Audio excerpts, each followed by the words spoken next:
Ok, pessoal, estamos começando então mais um Techno Hour. Essa semana a gente está um pouco atrasado. Eu andei enrolado na semana passada, acabei não conseguindo gravar no dia tradicional, que seria aí, geralmente de sexta-feira, mas antes tarde do que nunca, né? Então, vamos começar então o Techno Hour 0.7. Hoje é terça-feira, 16 de agosto de 2011. Antes de mais nada, queria agradecer então ao Renato Peçanha, que topou participar na semana passada aqui com a gente via Skype. Então tive bastante feedback positivo aí, então a gente vai tentar trazer várias pessoas ainda de diversas áreas de tecnologia aqui para conversar com a gente.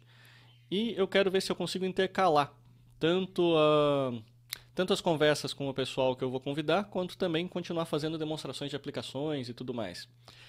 Justamente para tentar deixar o programa bem misturado, né, com bastante informação para vocês. Então, antes de começar as notícias, vamos passar para vocês aí os nossos contatos. Eu sou o Luciano e vocês podem me encontrar no Twitter na conta Luciano Fagundes. Vocês podem baixar esse episódio do podcast no nosso site, que é o www.tecnohour.com.br, ou vocês podem também seguir a gente no Twitter TechnoHourLinks. Então, qualquer notícia que você quiser passar para a gente, basta que você então entre em contato e envie para a gente aí no TechnoHourLinks. Se você quiser entrar em contato com a gente também via e-mail, vocês podem enviar um e-mail para a gente no technohour@technohour.com.br. Bom, então, para essa semana a gente vai fazer então já usando aquele formato que começou na semana passada. Eu vou tentar manter as notícias de uma forma um pouco mais rápida, para a gente ter mais tempo aí para fazer o review de aplicações. No programa de hoje a gente vai fazer o review de aplicações aí de câmera, então eu resolvi pegar várias aplicações que eu costumo usar aqui no dia a dia, além de alguns lançamentos que a gente teve aí nesses últimos tempos, para a gente conversar e mostrar para vocês aí, para que vocês possam avaliar e ver qual é que se enquadra aí melhor na vida de vocês. Então, vamos começar então rapidinho já na parte de notícias. Ok, então, para esse Techno Hour 07, eu separei aqui algumas notícias aqui para o destaque, para a gente conversar um pouco mais. Então a gente começa aqui com uma notícia que vem da Chipby, que é ainda relacionada àquela história de patentes. Essa notícia vem, na realidade, para mostrar para a gente que talvez a Google tenha dado um tiro na água quando ela resolveu começar aquela briga com a Microsoft. Durante a semana apareceram aí várias notícias mostrando, inclusive, que a Google pode até chegar a ser investigada sobre possíveis problemas aí de dumping, né? Seria de monopólio ou de abuso do poder econômico. E tudo isso começou por quê? Justamente aquela história que a gente comentou na semana passada, com aquele bate-boca lá entre o pessoal da Google e da Microsoft. E aqui você começa a ver daí o mundo aí dos podcasts e blogs começar a fazer várias comparações. E a comparação aqui veio justamente do Paul Thurrott, que eu já havia comentado um artigo dele antes sobre alguns outros temas. E nesse artigo aqui o que ele faz é justamente comparar o que a Google estava fazendo com Android hoje com o que a Microsoft fez na época dos navegadores, do Internet Explorer. Ou seja, vocês talvez se lembrem aí que há alguns anos atrás, ou vários anos atrás, a Microsoft foi processada, o governo americano estava querendo inclusive quebrar a Microsoft em várias partes, justamente porque ela usou o dinheiro que ela estava ganhando dentro da área de sistemas operacionais para criar o Internet Explorer e distribuir gratuitamente junto com todos os PCs. Agora, o que eles estão dizendo é justamente que o Google está fazendo a mesma coisa, ou seja, essa guerra toda de patentes aí que está aparecendo, ela na realidade seria simplesmente uma forma de tentar tornar o mercado mais igualitário, porque no fundo a gente tem a Apple que está desenvolvendo o próprio sistema operacional e tem um custo de desenvolvimento para isso. Se você pegar o Windows e o Windows Phone 7, mesma coisa. Todos eles têm departamento de pesquisa e desenvolvimento que existe um custo associado no qual ele usa para desenvolver o sistema operacional.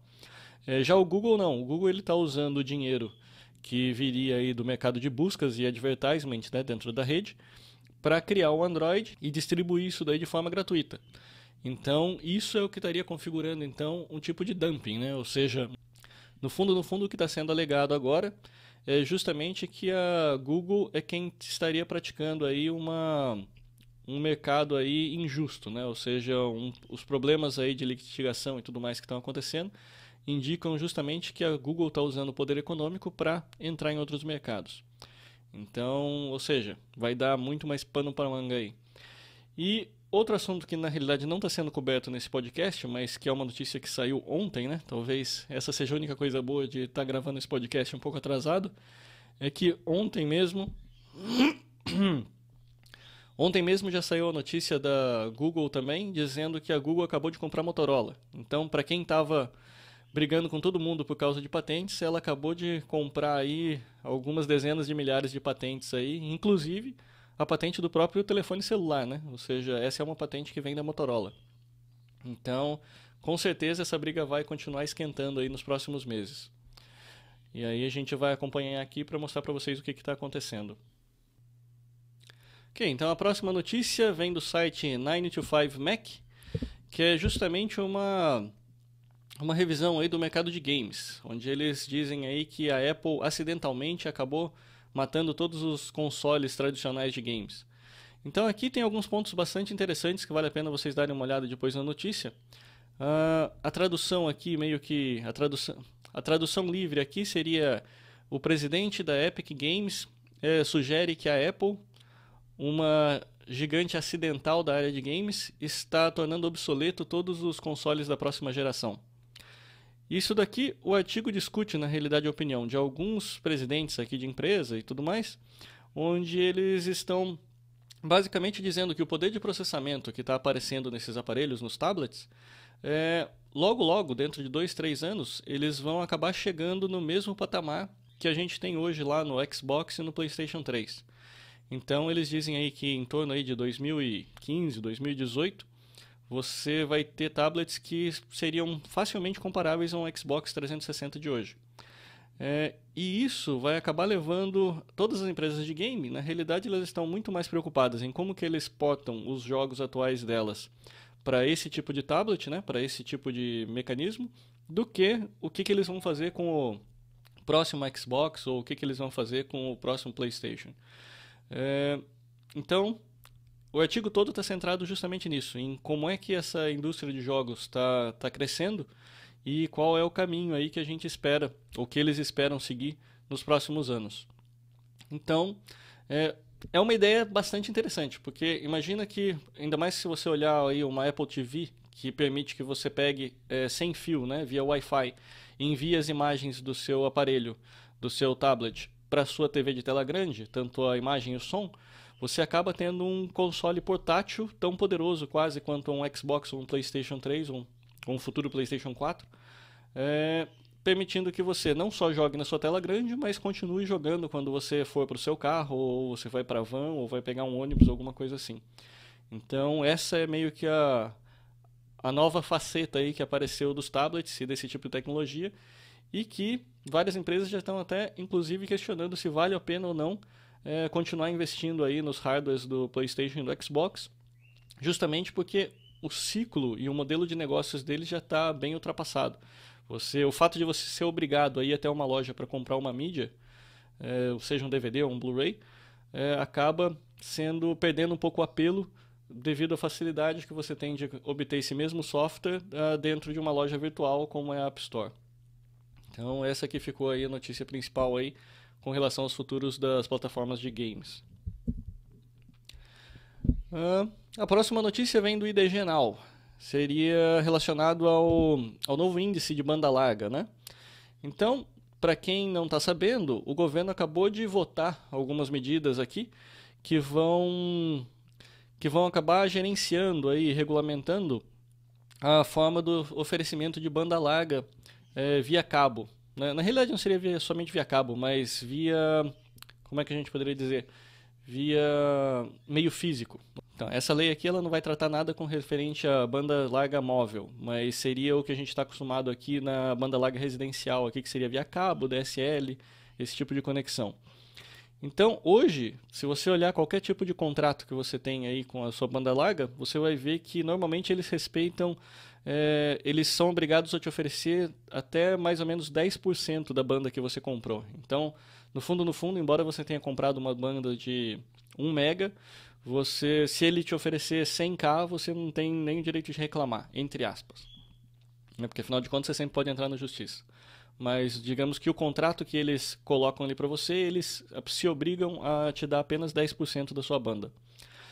O que está acontecendo aqui com essa notícia é justamente que o governo ele decidiu aumentar esse controle de qualidade. Ou seja, ele está dizendo que em um determinado momento, daqui a alguns anos, vai ser obrigatório que as empresas de banda larga te ofereçam no mínimo 60% de velocidade média para a sua banda larga, de acordo com o que foi contratado.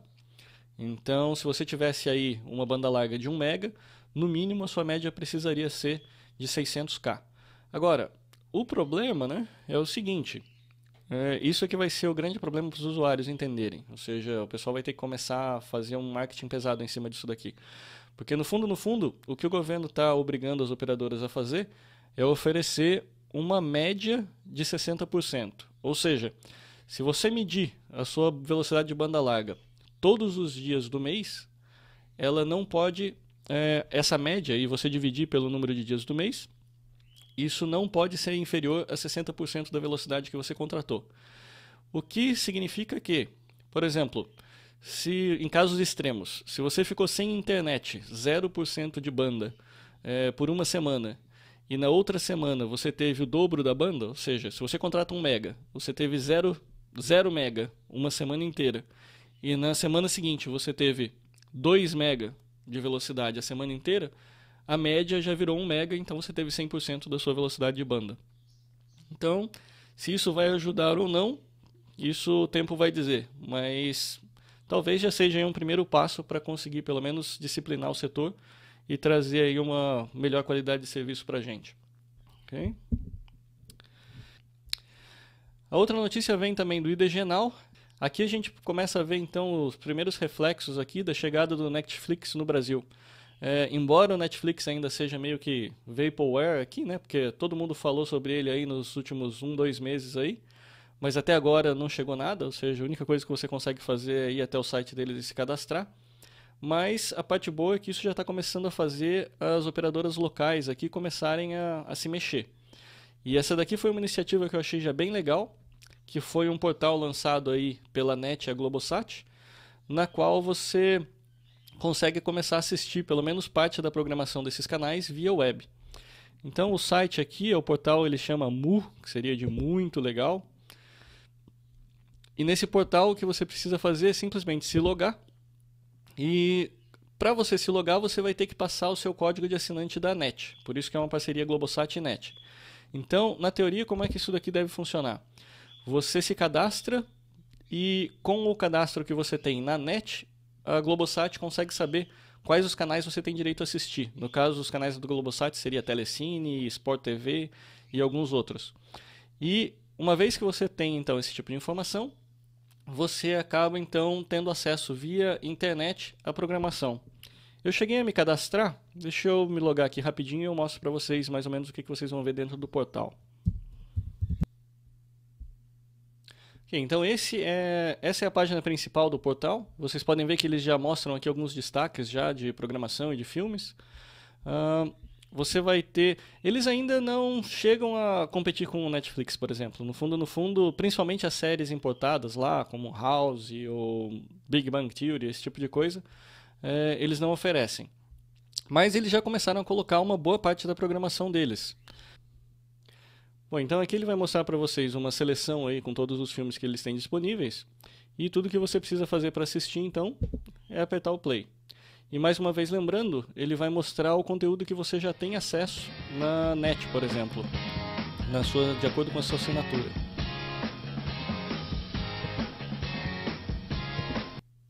Really, babe. If you want me to unpack, I can unpack. I need you. Now the men will remain seated, então esse seria uma forma about interessante the room. aí que a gente teria, principalmente para quem já é assinante da NET, então eles estão oferecendo aí esse serviço adicional. E eles têm algumas séries já, e o que é legal é que são séries já da televisão brasileira, então algumas aí que são legais já dá pra gente pegar e começar a assistir pela internet. Nos testes que eu fiz, eu tentei acessar via iPad, mas não são todos. Eu consegui que alguns deles tocassem via iPad, mas não consegui que todos tocassem via iPad. Então alguns deles ainda tocam somente na web. Então vocês podem ver aí que tem várias possibilidades aí para vocês escolherem de programação.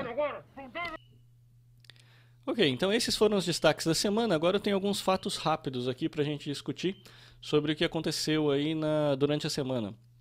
Então, a GigaOM, ela traz uma notícia aqui sobre o Kindle Cloud Reader, que na realidade essa é uma resposta que as empresas estão dando aí para a política da Apple, né? Porque, para quem não conhece a história, o que aconteceu foi que a Apple, um tempo atrás, ela definiu alguns guidelines de como é que o conteúdo digital poderia ser distribuído através da App Store. E um dos itens dizia que qualquer aplicação que fosse prover conteúdo, como é o caso do Kindle, né, que vende livros, precisaria obrigatoriamente fornecer esse tipo de conteúdo dentro da própria aplicação. Ou seja, ele seria obrigado a fazer a venda do livro através de in-app purchases, né? E com isso, ele obrigatoriamente ficaria aí deixando 30% da receita para a Apple. Várias empresas não gostaram dessa história, e agora que a Apple... Na realidade, a Apple fez esse anúncio há mais ou menos, acho que uns 6 meses atrás, e agora ela começou a reinforce, né? Ela começou a forçar essa nova política. Então, ela está...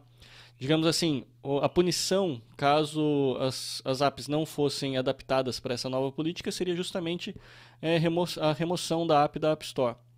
Então agora já começaram a aparecer aí, então, as respostas dos fabricantes aí a essa nova política. Então esse Kindle Cloud Reader foi uma das respostas que a gente viu. E outros serviços aí estão aparecendo mais ou menos indo para o mesmo caminho. Ou seja... a aplicação Kindle do iPad, ela sumiu a parte de compra de livros, ou seja, ele virou mesmo só um leitor. A forma que você teria ela continua existindo, e a forma que você teria para obter novo conteúdo seria através do site da Amazon. Então você teria que entrar no site da Amazon, fazer a compra de um livro novo lá, e isso faria o download na sua aplicação do Kindle, e você poderia então usar como um leitor. Agora, como a Amazon não é boba nem nada, né? Então ela resolveu criar esse Kindle Cloud Reader, que na realidade é um leitor, mas que funciona via internet, ou seja, você acessa via web browser. E você pode ver aqui pelo desenho que ele é extremamente parecido com o próprio Kindle mesmo que você teria na aplicação. A diferença qual é? É que como essa daqui é uma web app, ou seja, ela nada mais é do que um website, o que quer que a Amazon queira vender aqui dentro, não precisa pagar a taxa da Apple. Ou seja, é uma forma que eles encontraram para continuar oferecendo uma aplicação que, de certa forma, é um pouco parecida e dá uma experiência um pouco melhor no tablet, mas, ao mesmo tempo, não precisa seguir os padrões e guidelines ditados aí pela Apple. Então, eu ainda não cheguei a usar essa aplicação. No fundo, quando eu tentei usar, eu não sei se é porque eu estou usando ainda o Beta 5 no meu tablet, mas... No meu tablet, essa aplicação estava crashando direto, então eu realmente não consegui fazer a leitura.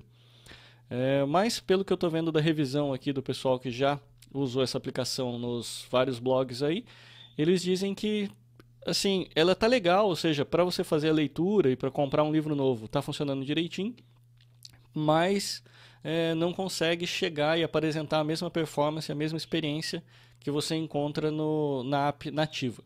Então, essa fica aí a avaliação, pelo visto o consenso, ou pelo menos o mais próximo de um consenso aqui sobre esse assunto é isso. É que ela é uma aplicação boa, resolve parte dos problemas, né, de você conseguir ler de forma adequada, mas ela não consegue ser ainda tão boa quanto a versão Kindle nativa do iPad. Então, passando para a próxima no fato rápido aqui, o CNPq. Essa daqui é uma notícia que vem para a gente da Info e mostra aqui informações sobre o CNPq, onde o CNPq vai promover a primeira Mostra Nacional de Robótica. Essa mostra ela vai estar aberta aí para todos os alunos de ensino fundamental, médio, técnico e superior. A mostra pretende estimular a difusão do trabalho sobre robótica e suas aplicações. Durante o evento haverá distribuição de 48 bolsas de iniciação científica júnior do CNPq, com duração de 1 ano para os alunos de ensino fundamental e médio.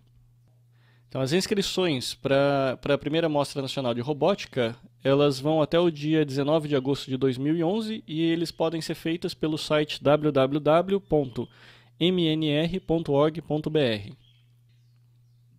A revisão dos trabalhos será feita de 20 de agosto até 27 de agosto. A divulgação das revisões será feita no dia 27 de agosto. E a versão presencial vai acontecer em Minas Gerais nos dias 18, 19 e 20 de setembro. Então eles passam inclusive um telefone aqui para obter mais informações, que é o telefone de DDD 15 3238 3404. Chato. Bom, a próxima notícia então vem do site da Info, que é uma notícia sobre a Microsoft, dizendo que a Microsoft aí criou um prêmio de $200 mil contra a pirataria. Então a Microsoft está oferecendo um prêmio de $200 mil para quem desenvolver soluções técnicas de segurança contra a pirataria. O anúncio do prêmio Blue Hat foi feito durante a conferência de segurança digital Black Hat, que aconteceu essa semana nos Estados Unidos. Um grupo de especialistas da empresa irá compor o corpo de jurados e o ganhador receberá um prêmio principal de $200 mil, mas haverá também premiações para o segundo e terceiro colocados, e o anúncio do vencedor será feito na próxima convenção do Black Hat em 2012. A notícia seguinte vem da Mashable, que é uma notícia meio... digamos assim, se não fosse o fato de ser um carro da Google, nunca teria nem sequer virado notícia.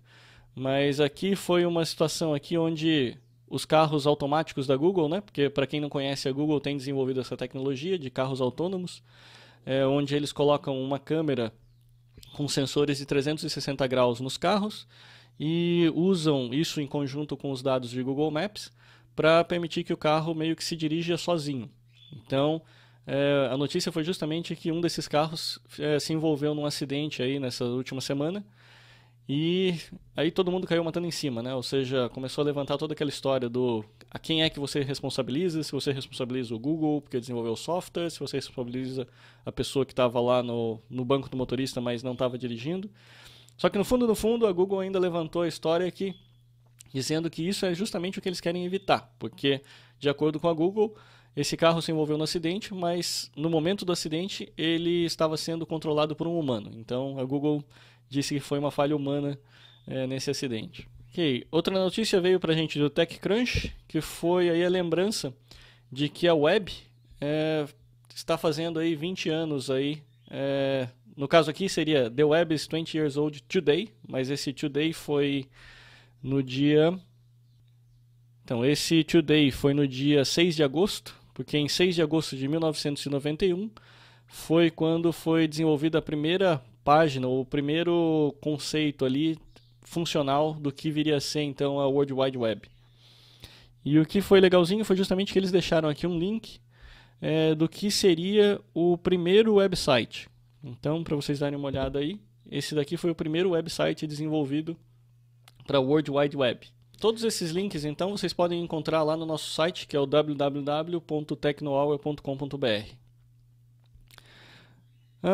Outra notícia que vem da Mashable também é que a Apple se tornou a companhia mais valiosa do mundo.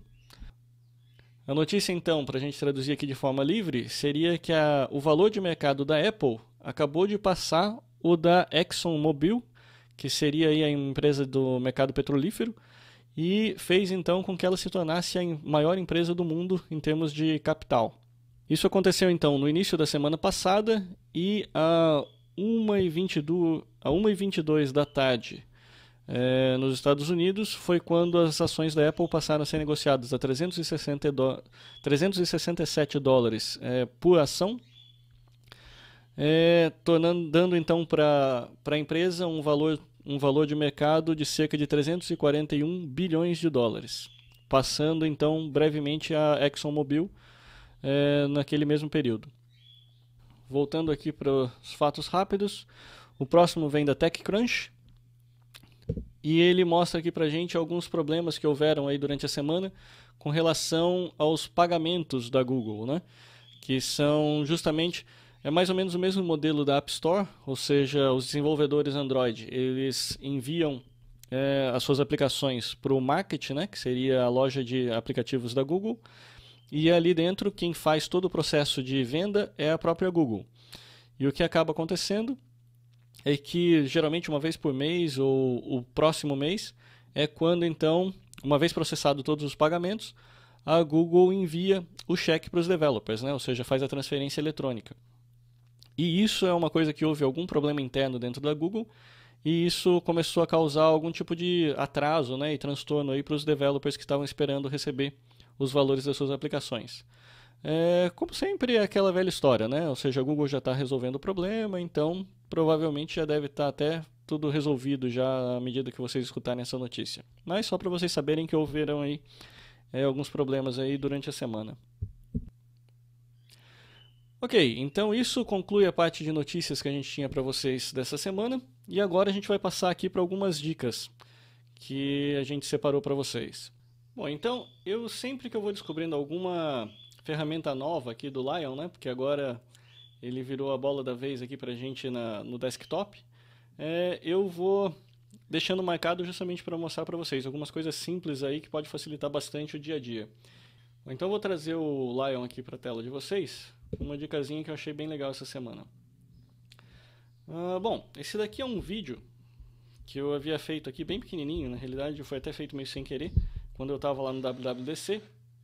E a dica dessa semana é justamente como é que a gente consegue converter isso daqui de forma gratuita para poder deixar disponível depois para os aplicativos da Apple, seja para você tocar no seu iPhone, no iPad e tudo mais. Geralmente você teria que fazer o download de alguns softwares aí, free que você encontra na rede, mas uma coisa que vem embutido no macOS Lion que eu achei bem legal foi justamente a possibilidade de você simplesmente fazer a possibilidade de você fazer a conversão diretamente no seu sistema.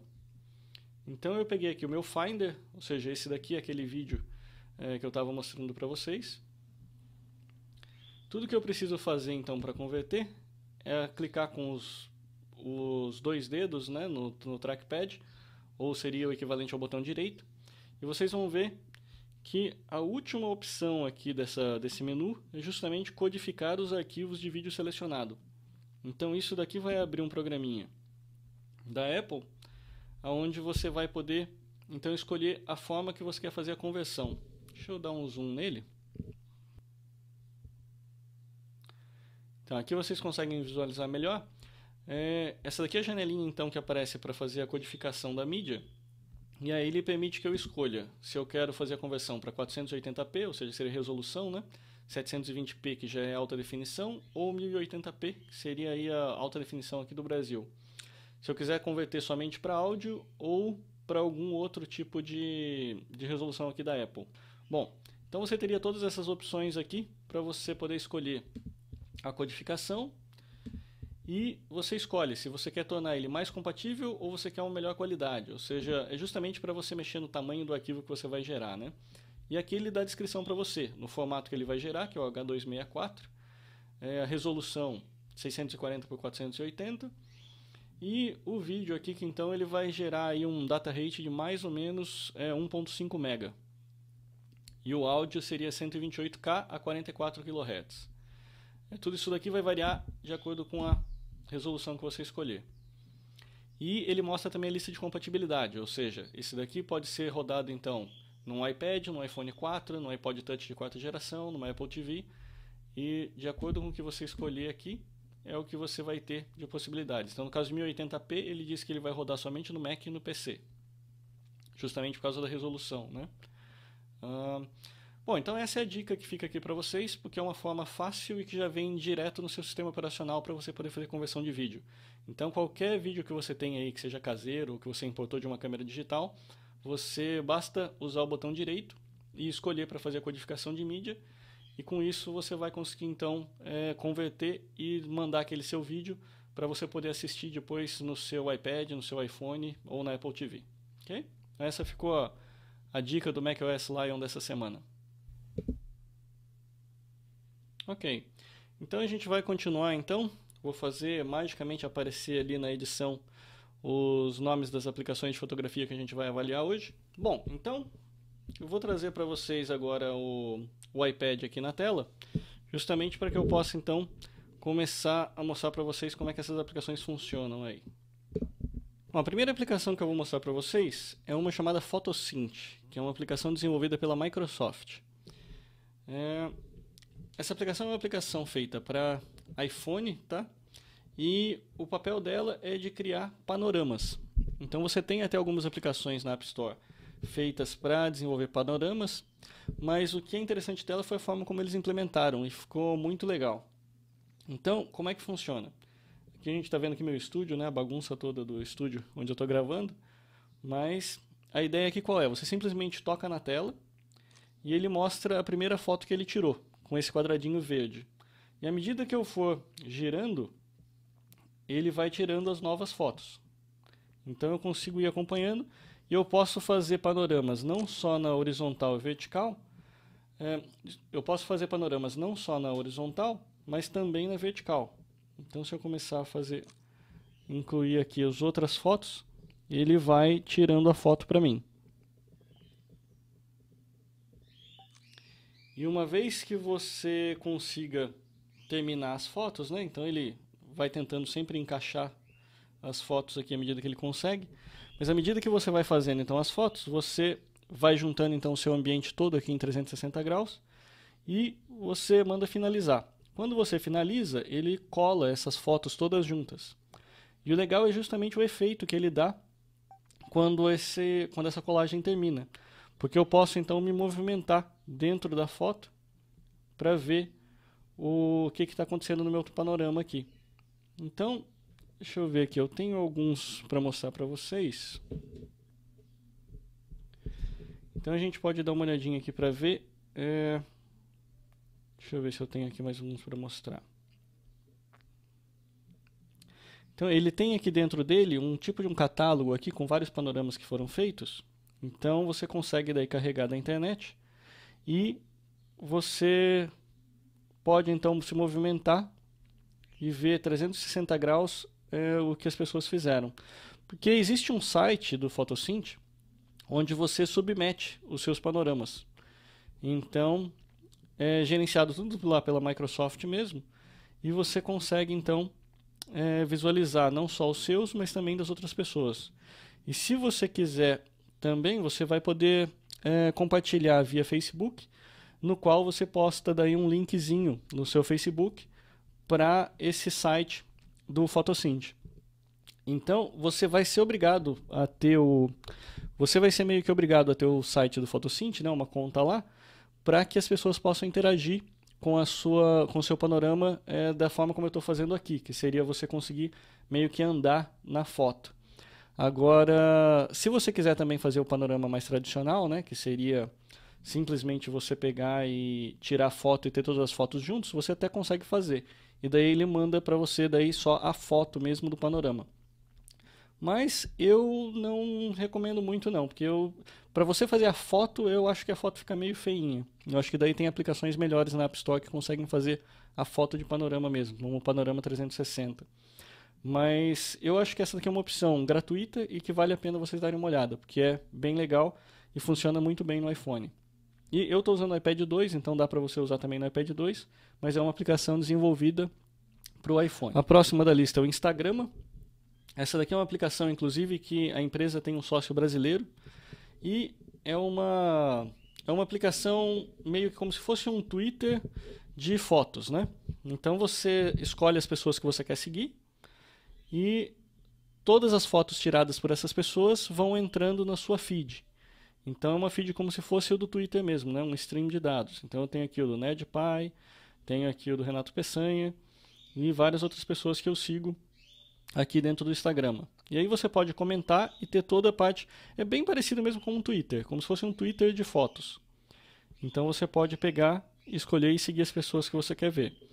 E se você quiser, você tem também na tab aqui dos Popular, você pode ver as outras pessoas aí que costumam publicar bastante foto. Por algum motivo hoje, pelo visto, o Popular deve estar fora do ar. Então, perdeu a oportunidade, Instagram. E a gente ainda tem as novidades, né? Que seriam aí comentários que as pessoas fizeram sobre fotos que apareceram aí no Instagram. E você tem o seu próprio perfil, que é onde você cadastra os seus amigos, você cadastra o que você quer que apareça no seu perfil do Instagram. E, obviamente, você tem como compartilhar uma foto. Então, se eu escolher aqui, eu posso escolher uma foto da biblioteca, onde eu posso escolher aqui alguma das fotos que a minha filha estava brincando. posso redimensionar. Essa daqui é a aplicação padrão de fotos do próprio iPhone.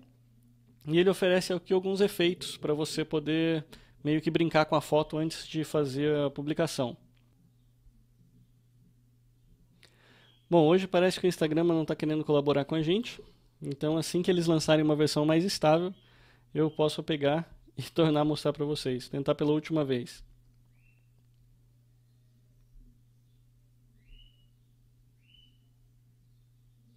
Bom, pelo menos com a câmera funcionou direitinho.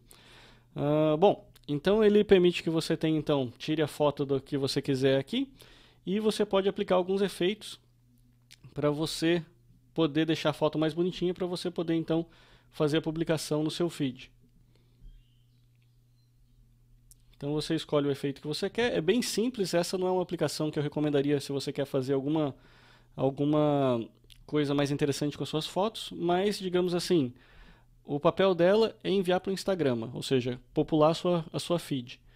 Então, vale a pena para você fazer alguma coisa rápida. Colocar uma imagenzinha, pode colocar uma legenda. Teste feito no TechnoHour. Ups.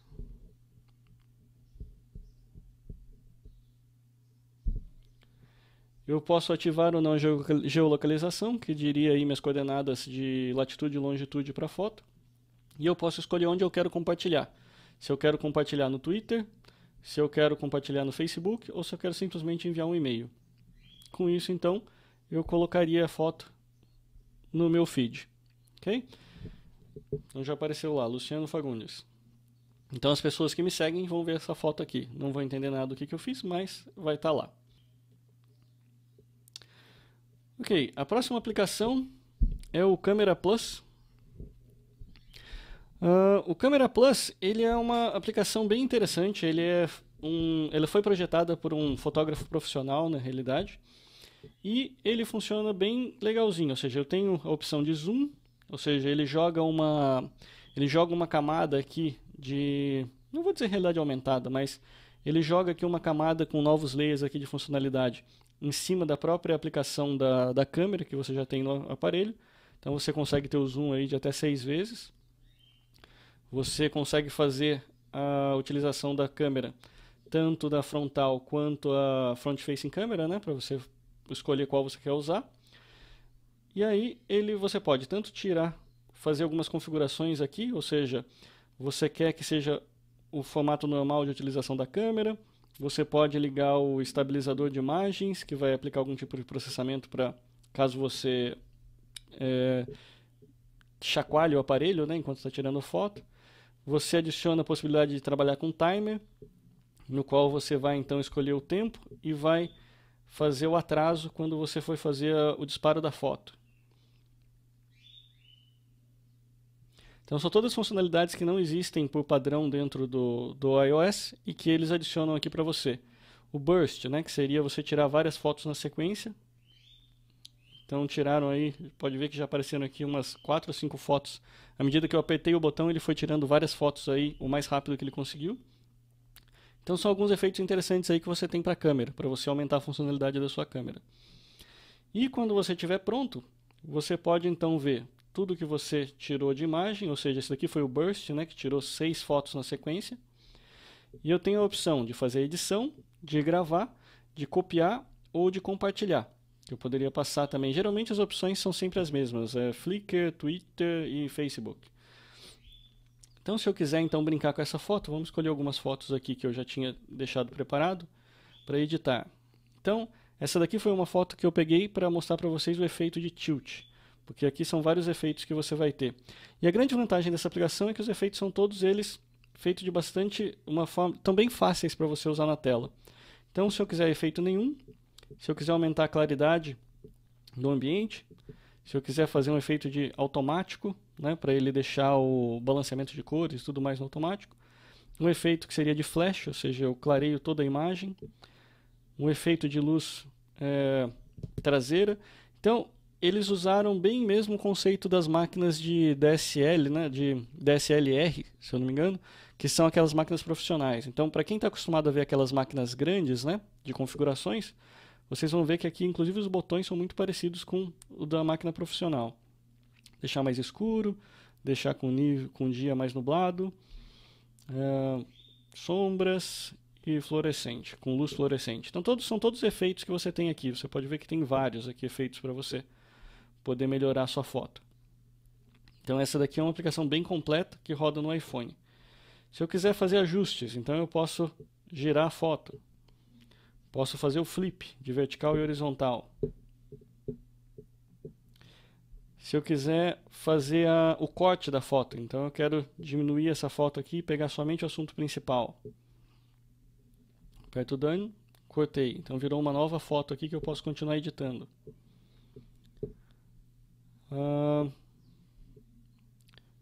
Que mais? São todos os formatos possíveis de fotografia que a gente tem, né, de proporções. Então, seria 3x2, 4x3, 4x6. Se eu quiser fazer quadrado. Então, são as ferramentas que você tem de crops.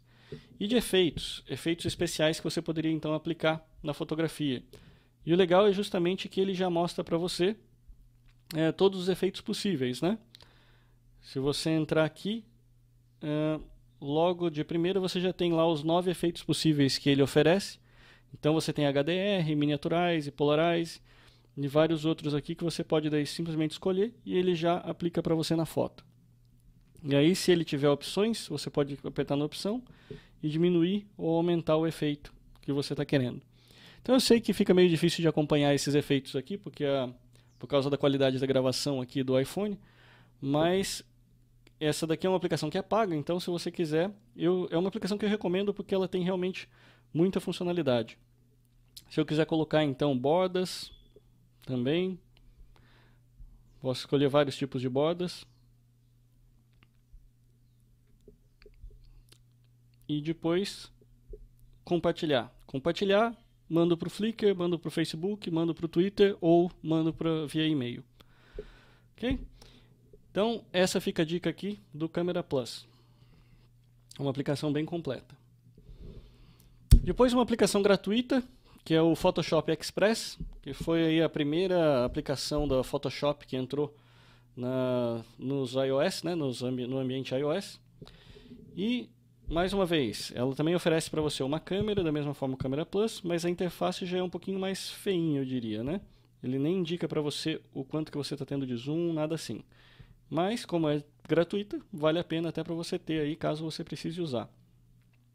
Então você pode usar o zoom, você tem também a possibilidade de usar... Então, como ela é uma aplicação gratuita, não são todas as funcionalidades que estão habilitadas. Então o que ele vai fazer? Ele deixa lá todos os botõezinhos bonitinhos para você, e se você tentar usar uma aplicação, né, uma funcionalidade que não está habilitada, ele vai te oferecer para vender aquela funcionalidade para você. Então, como são várias funcionalidades, dependendo da quantidade de funcionalidade que você quiser comprar, acaba valendo a pena você indo para uma Camera Plus, que já é um pacote só, você já compra e já tem todas as funcionalidades habilitadas. Então eu não vou comprar aqui, mas você poderia ter, então, por exemplo, a possibilidade de fazer aquele timer, né, para você comprar nas suas fotos. Se você quiser editar, ele te dá várias possibilidades aqui também para você fazer edição. Então você tem a possibilidade de fazer o crop, né, que seria você cortar a foto. Você pode mexer em saturação, brilho. E ele não oferece uma interface para você fazer isso. Você tem que simplesmente usar o gesto. Então você tem que arrastar o seu dedo na tela, na parte de cima da tela, para um lado ou para o outro. E isso vai fazendo com que o efeito seja aplicado. Então, como essa é uma aplicação gratuita, fica aí a dica para vocês baixarem essa aplicação e darem uma olhadinha no que ela faz. Então, olha lá, vários efeitos que vocês podem usar. E a grande desvantagem que eu vejo nessas aplicações meio que tudo em um é justamente o fato de que elas são um pacote relativamente completo, com bastante efeito e tudo mais para você brincar, mas é tudo meio que empacotado, ou seja, você não tem muito como mudar esses efeitos. E aí você vai ter a opção de escolher esse tipo de aplicação, ou você vai poder escolher aplicações que são específicas para fazer às vezes um único efeito, mas que aquele único efeito ela faz muito bem e te dá muito parâmetro para você poder trabalhar. É o caso da próxima aplicação que eu vou mostrar para vocês, que é a Tilt Shift. Ela tem um propósito muito específico, e o propósito dela é você dar esse efeito que a grande maioria das pessoas vai usar para dar um efeito como se fosse de miniaturas na imagem. Ou seja, se a gente escolher algumas das fotografias aqui que eles mesmos têm de exemplo, você pode pegar, por exemplo, essa daqui da catedral ou desses prédios. Bom, a foto ela foi tirada sem efeito nenhum. É uma foto de uma multidão dentro aqui na frente de uma igreja. Só que aí vocês podem ver que o efeito dela é justamente aparecer esse círculo vermelho, que eu estou mexendo aqui agora na tela, e vocês vão ver que tudo que está dentro do círculo vermelho, ele está com a definição normal, ou seja, está em foco, e tudo fora desse círculo vermelho fica fora de foco.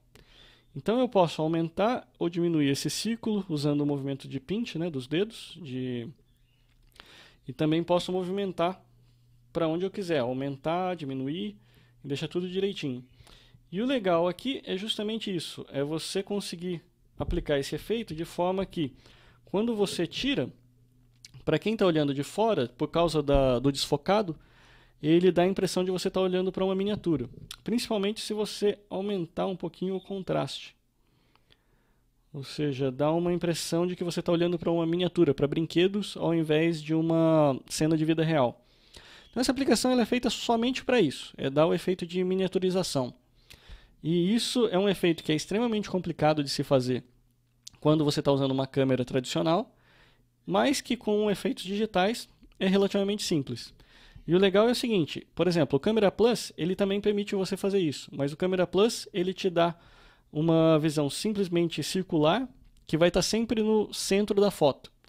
Então, se o seu motivo estiver fora do centro, você já não consegue dar esse efeito da forma adequada. Já essa aplicação do Tilt Shift não, porque você consegue mudar o foco de acordo com a sua necessidade. Então é uma aplicação de propósito específico, ela é feita simplesmente para isso e para o que ela se propõe, ela é aí, acredito, uma das melhores no mercado para fazer esse efeito. Ok?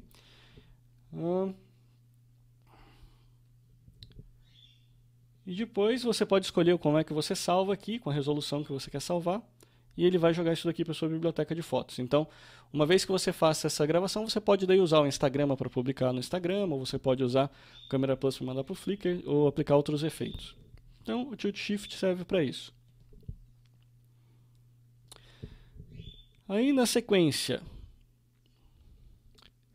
eu vou mostrar para vocês o Halftone, que é uma aplicação que ela ficou disponível gratuitamente na App Store há alguns dias atrás. Não sei se ainda está, então vale a pena você dar uma corrida lá e ver se ela ainda está gratuita ou se ela já aumentou de preço. Mas o papel dela é justamente também você brincar com as suas fotos. Então eu posso escolher uma foto aqui do álbum.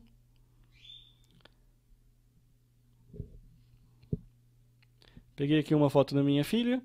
E o que ele oferece é justamente a possibilidade de ele jogar então em cima desse fundo aí de mármore. E você pode também modificar as legendas. Então, aqui ele já colocou para mim automaticamente com a data de hoje.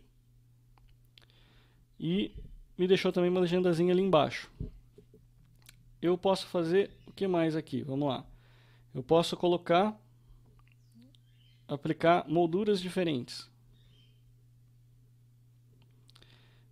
Eu posso inclusive tirar a moldura. Eu posso escolher o tipo de papel que a foto seria impressa. Então eu posso usar o branco normal, eu posso começar a pegar aqui um blue wash, ou seja, já começo a colocar alguns efeitos aí de papéis mais antigos, né? Então eu posso escolher certinho aqui o tipo de papel que eu quero usar. Consigo colocar balõezinhos, né, de legenda. Dou um clique neles, posso pegar e fazer a edição aí e colocar outras mensagens. E também escolher outro tipo de balão.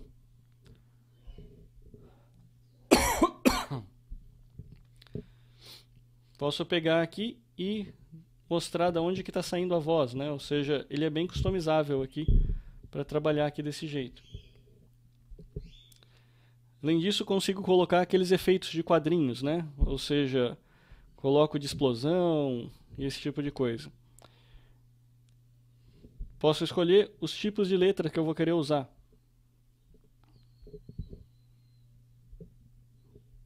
Então, todas as fontes. Então, esse é o papel. Esse daqui é uma aplicação que ela está menos voltada para a aplicação de efeitos e mais voltada aí para você colocar adereços aí na sua foto. E no caso aqui, o que é único dessa aplicação é justamente a possibilidade de você escolher a textura do papel onde você estaria imprimindo, entre aspas, aí a foto. Okay? E como sempre, posso compartilhar. Posso gravar no meu álbum de fotos, posso enviar por e-mail, posso enviar para o Facebook, para o Twitter ou posso enviar para uma impressora.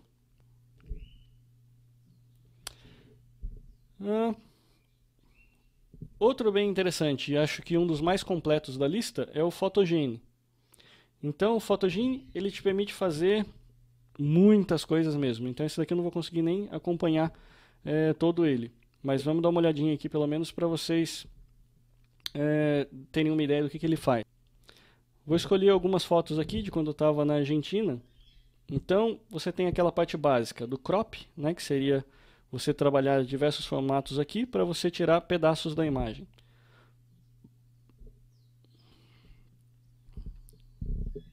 Onde eu posso escolher várias proporções diferentes que eu gostaria de fazer. E eu posso também, com o meu dedo, deixar no formato que eu quiser esse quadradinho aqui.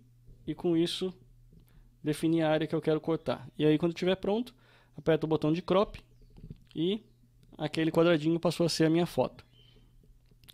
Se eu quiser fazer rotações, eu posso também fazer os flips todos, na vertical, horizontal. Posso mexer no ângulo arbitrário, posso usar um ângulo arbitrário que eu queira usar, para fazer algum tipo de colagem. E resetar para voltar no original.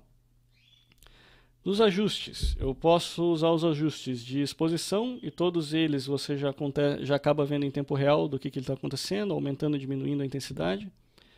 Saturação também, contraste, luzes mais escuras, luzes mais claras, white balance, né, que você pode fazer, o tint também, todos os efeitos que você tem aí você pode usar.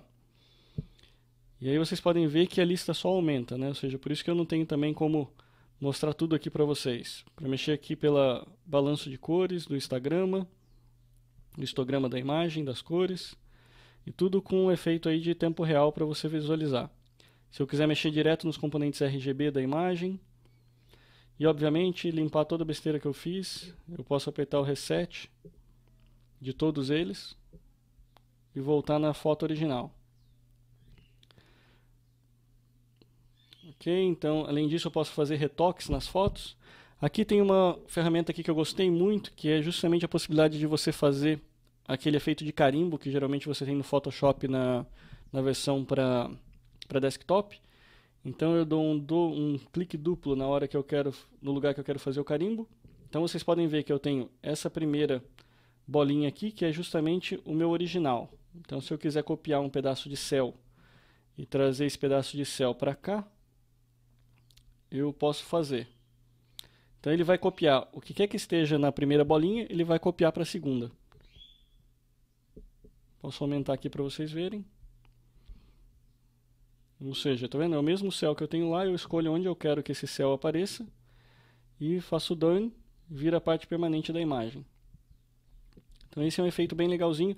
Na realidade é principalmente para corrigir imperfeições, né? Principalmente correções de pele, esse tipo de coisa. Você pode escolher um pedaço bom de pele e uma espinha, por exemplo, e fazer que aquele pedaço bom de pele apareça na espinha e você some com a espinha.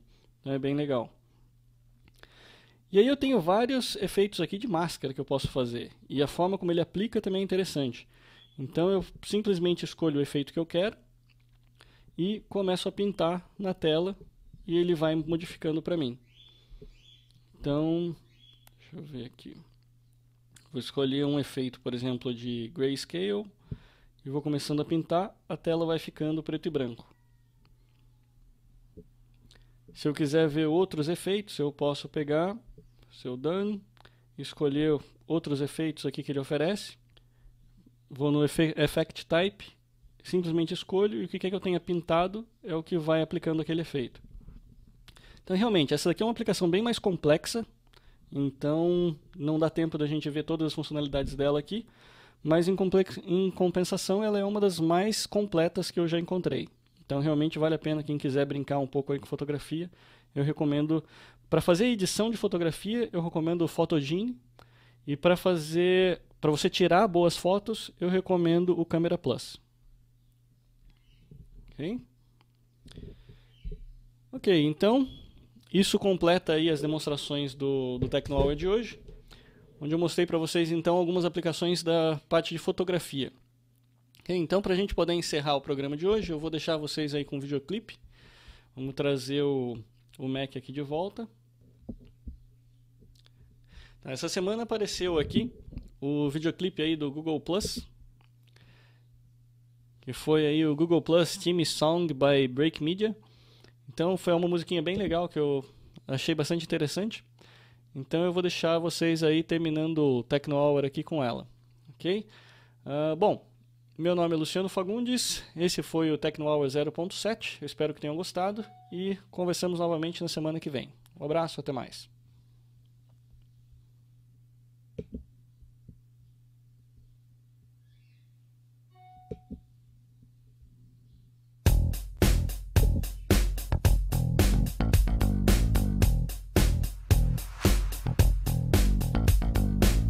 Email, got an invite to a website I don't know. Looked like Google Buzz at first sight, but my friend said that's a no. Why did we need another social network? Doesn't Facebook work alright? A new thing for me to learn. This could take all night. Damn it! What is this Google Plus? I don't need Google Plus. There's another +1 and another +1. What is this Google Plus? Hey, what's this red thing here? Go away, Google Plus. They want me to put my friends in circles, but circles are for squares. Every day is like Sophie's Choice, trying to choose which ring goes where. But no parents or ex-boyfriends can get in without invites. And when I drunkenly post that he's cute, I can edit it later that night. Whoa. I kinda like Google Plus.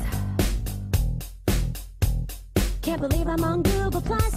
Oh, another hangout and another hangout. I dig my Google Plus. Hey, old high school friends, you can't join my Google Plus. Friends add me without me adding them. That feature's really nice. Randos, uglies, more popular, and all these friends I've never liked. No one knows my circle name, so even good friends get handpicked. Did you make it into my main feed, or are you in my circle of pricks? Oh, yeah, I'm in love with Google Plus. I'm judgmental on Google Plus. Here's another douchebag and another loser that didn't make my Google Plus. Hey, now I'm a fascist pig. Thank you, Google Plus.